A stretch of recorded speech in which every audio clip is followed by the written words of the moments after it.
This is Nightline. Tonight, Hulk Hogan, the wrestling legend and showman, dead at 71.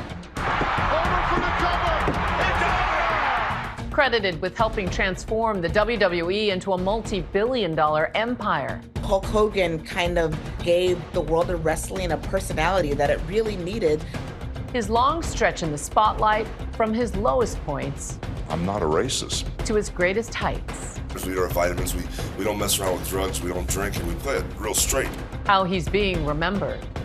Plus, after Karen Reed walked free, Thank you to my supporters.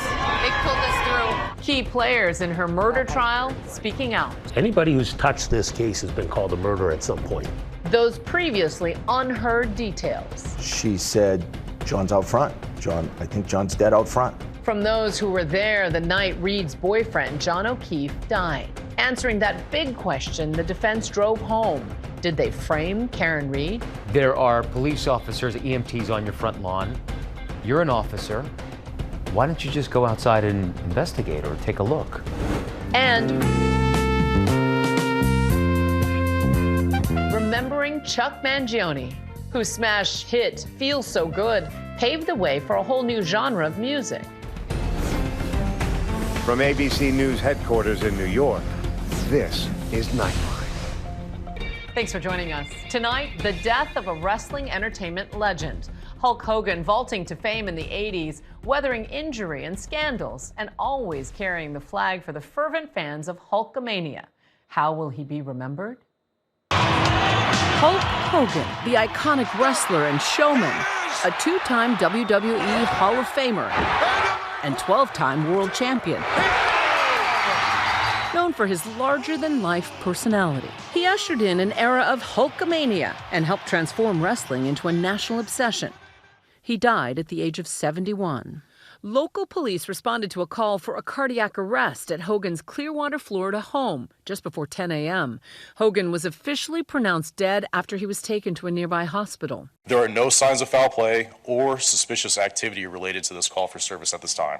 Retired wrestler Ric Flair, who came up with Hogan in the 80s, writing on X, "Hulk has been by my side since we started in the wrestling business. Our friendship has meant the world to me. Hulkster, no one will ever compare to you. Rest in peace, my friend." The WWE also issuing a statement reading, "One of pop culture's most recognizable figures, Hogan helped WWE achieve global recognition in the 80s. WWE extends its condolences to Hogan's family, friends, and fans." Hulk Hogan kind of defined what it meant to be successful as a wrestler, and he really just overall gave the world of wrestling a personality that it really needed to elevate. Hogan, whose real name was Terry Bollea, was born on August 11, 1953, in Augusta, Georgia, and grew up in Tampa Bay, Florida. He left a career playing the bass guitar to wrestle in the late 70s, moving on to the WWF, the World Wrestling Federation, in 1979, a budding phenomenon. Ladies and gentlemen, Hulk Hogan! Now called the WWE for entertainment. He is a Hulk. Look at that. You know, at 6 feet 7 inches tall, he was just like an imposing figure. Hogan rose to wrestling prominence in the 1980s. Thunder Lips is here, in the flesh, baby. When he appeared in Rocky III in 1982. You're in trouble, man. His first championship victory over rival the Iron Sheik in 1984, legendary. Right, first thing I have to ask you, Hulk, is the Iron Sheik alive? Is his career over? Is the man? I think he's still around somewhere, but I think he's kind of hiding out. You know, he was so embarrassed after the defeat at the hands of the Hulkster. Right. That major win seen by many as the start of Hulkamania. Known for his famous friendships with legends of the ring, like Mr. T. We both represent something that everybody in America believes in and stands behind. You know, like T says, you know, we train, we say our prayers, we eat our vitamins, we don't mess around with drugs, we don't drink, and we play it real straight. And The Rock, as well as his famous rivals, with foes like Ric Flair and Andre the Giant. He had the storied career. I slammed Andre the Giant with these boots on. With his signature leg drop and his horseshoe mustache. Greatest professional athlete in the world today. his unique flair making its mark on the culture. Lots of kids grew up watching wrestling, and there was a second boom period in the mid to late 90s, and he was the catalyst behind that one as well. Hogan became the draw for the very first Wrestlemania at Madison Square Garden on March 31st, 1985. He famously shed his good boy image in the mid-90s, turning into the villainous Hollywood Hulk Hogan and joining the New World Order group with wrestlers Scott Hall and Kevin Nash. You can call this the New World Order of Wrestling, brother. In his personal and professional life, Hogan was dogged by rumors that he used steroids, which he denied in this 1991 interview on the Arsenio Hall show. I'm not a steroid abuser, and I do not use steroids. But 3 years later, Hogan admitting to doping. Father's Day card for Brooke? No. Hogan branched out from wrestling into reality TV with the VH1 reality show Hogan Knows Best, with his then wife and 2 kids, Nick and Brooke. The show often candid about the physical toll of his rough and tumble career. He loves it, and I don't want to keep him from doing what he loves, but on the other hand, he's like destroying himself. Hogan was also the star at the center of the first celebrity sex tape scandal ever to go to trial. In 2013, the wrestler sued the gossip site Gawker for posting a 2007 tape of him having sex with Heather Clem, the then wife of his former best friend. Hogan sought $100 million for an alleged invasion of privacy, claiming he didn't know he was being filmed. He said it was his friend's idea. Ready for a fight? No, we're not fighting. We're just going to go in there and tell the truth. Hogan took the stand to testify in his lawsuit against Gawker in 2016. Heather wants to have sex with you, or Heather wants to see the size of your penis, and it started out like that. From the feeling I had, I said, Bobby, you're not filming this, are you? And he just splashed into me. What the hell's wrong with you? I'm your effing best friend. How dare you say that to me? Gawker argued that the existence of the tape was already a story in the news. Hulk Hogan is suing to stop a conversation that he largely started and was very much a part of for years. But a jury agreed with Hogan, awarding him more than $140 million, more than he asked for, before Gawker went out of business that same year. Hogan received $31 million. He'd face controversy again. An audio clip surfaced of him calling his daughter Brooke Bolea's then boyfriend a racial slur. I'm not a racist. It was wrong. I'm embarrassed by it. I was at the lowest point of my life. My personal life was destroyed. The WWE fired Hogan after the recording of the racial slur leaked. All of a sudden, everything I'd done, my whole career, my whole life, was like it never happened. In recent years, Hogan entered the political arena, endorsing President Trump during his re-election campaign, and showing up as a surprise guest at last year's Republican National Convention. I see the greatest tag team of my life standing upon us, getting ready to straighten this country out for all the real Americans. Let Trumpomania run wild, brother. He was set to begin a new wrestling venture, Real American Freestyle, this August. The company releasing a statement reading in part, "We lost our commissioner. We lost a friend. And the sport of wrestling lost one of its greatest champions. This league is part of his legacy, and we intend to honor it." And up next, the ABC News interview with key players in the Karen Read murder trial. What they say really happened the morning John O'Keefe was found dead.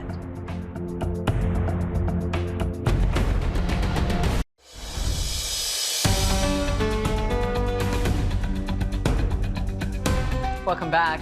It's the murder trial that gripped the nation and split a community. While Karen Read's supporters have celebrated her murder acquittal as justice, key players in that trial tell ABC News the way they've been treated is anything but fair. Here's ABC's Matt Gutman with another look. The criminal justice system has let us down at every turn, and yesterday was the final letdown. And that's why we're here, because there's nobody left to stand up for us. Think real long and hard before you're a witness in a case, because no one protects you. And it's very, very sad. For the first time, some of the key players in the Karen Read trial sitting down for an exclusive interview. His friend, Jennifer McCabe, and her husband, Matt. Former Boston Police Sergeant Brian Albert and his wife, Nicole, and his brother, Chris Albert. All 5 of them pulled into the center of this high-profile case and now speaking out. And I think the reason we all stayed quiet is because we were just witnesses. This is a thing that we had nothing to do with. We did the civic duty, came and told the truth, and that's it. Free Karen Read! It's the case that has captivated the country and divided a town. Karen Read, accused of killing her Boston police officer boyfriend, John O'Keefe, hitting him with her SUV and leaving him to die in a blizzard. Not guilty. Not guilty. Now, after a second trial, a jury acquitting her of the most serious charges, second-degree murder and manslaughter. And hundreds of supporters in pink, Karen Read's favorite color, cheering as the verdict came down. I could not be standing here without these amazing supporters. People turned this thing into a tailgate party, it looked like, some days. Board games, cornhole, cookouts. This is a guy that was murdered. And it's atrocious for that family. While the prosecutors blamed Read for O'Keefe's death, the defense said this group of family members framed Read to cover up what really happened that night. Ever since, their lives becoming open season for endless conspiracy theories. What they've done is they've dehumanized us to the sense where we're not real people. We're almost like caricatures. We're pawns. Have each of you been called murderers? Like actual murderers? Oh, yeah, on a daily basis. Anybody who's touched this case has been called a murderer at some point. And anyone who's friends with us support cop killers. Yeah. After 3+ years, the saga wrapped up. Read captured celebrating at dinner with her father and seen walking with her attorney, Alan Jackson. I didn't even know I'd be here today, so I had no plans. Meanwhile, O'Keefe's family and friends struggling with the verdict. I'm just sad for John's family and what happened yesterday, and I feel like they didn't get justice for him, and our lives just changed forever. Why speak out now after the verdict? We took what we thought was the high road. Right. Let the court do its job. After a night of hanging out at a local bar in a brutal 2022 blizzard, Brian and his wife Nicole hosted a late-night gathering at their home. An invitation had been extended to Read and O'Keefe, but Brian Albert says neither of them ever entered his home that night. O'Keefe was found lying unconscious in the snow of Albert's front lawn. He was pronounced dead at the hospital hours later.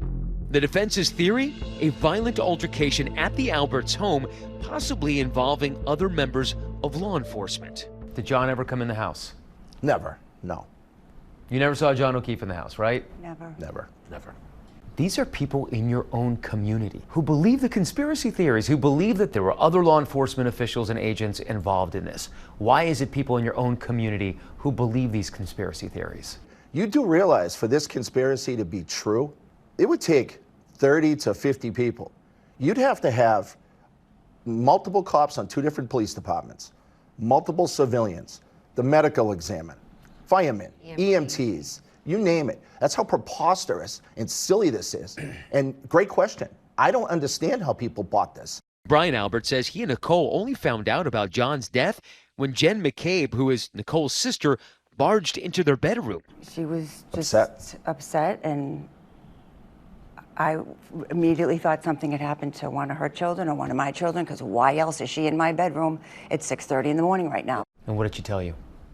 She said, John's out front. I think John's dead out front. I said, what the are you talking about, Jen? And I'm like, who? I didn't know. You still didn't piece it together. I didn't understand what she was talking about, because why would John be out front of my house? So massively confusing. There are police officers, EMTs on your front lawn. You're an officer. Why don't you just go outside and investigate or take a look? I'm not a Canton police officer. I'm a Boston police officer. I was just woken up out of a cold sleep from hanging out the night before. By the time I came downstairs, the police were already in my house. John was already gone. There was nobody to save. I would have taken a bullet for John O'Keefe because he was a fellow cop. That's the most ridiculous question that people always ask. It made 0 sense. What am I supposed to do? Run out front in my underwear and start running yellow tape around the fire hydrant? Over the course of the night, Read called and texted John 52 times.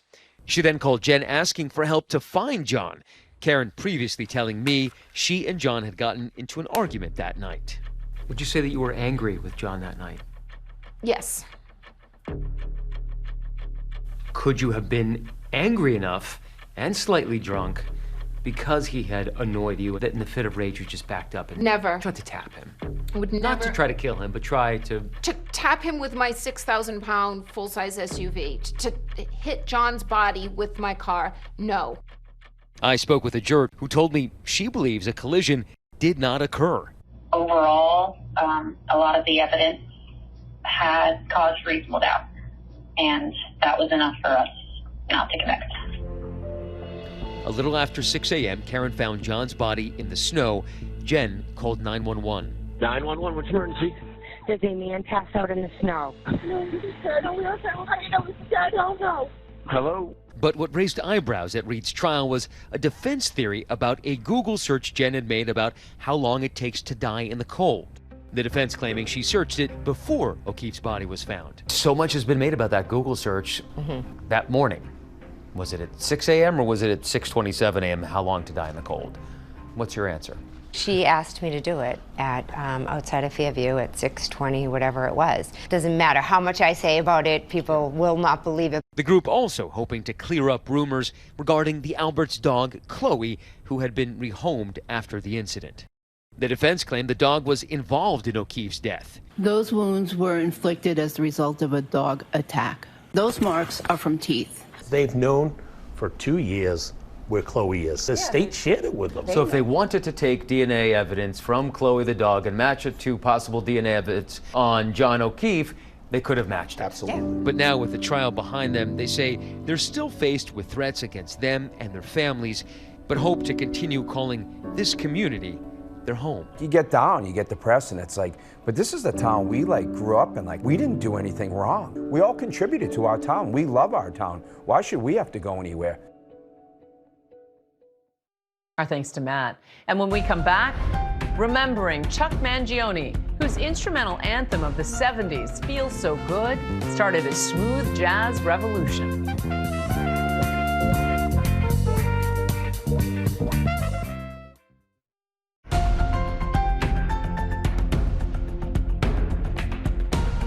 And finally tonight, fondly remembering the late, great Chuck Mangione, passing away at 84.